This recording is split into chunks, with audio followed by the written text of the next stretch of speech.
Hello guys. Ngayon, naka-prepare na yung ano ko. Paglalagyan. Ayan. Saba. Suwa. Ayan, ang lagayan ng karton. Ayun. Ayan. Limon. Kaya talong saka okra. Puso. Saka mayroon pang extra na tundan. Yan ang ipakasyahin ko sa sa karton. May pamaraan yan para kumasya. Isa-isahin ko yan. Diskarte lang ganyan guys. Okay. Ano ko na. Ilagay ko na sa karton. At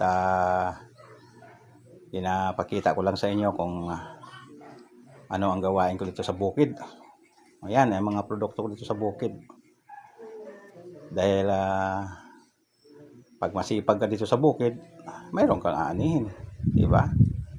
Biblical yan. Okay guys.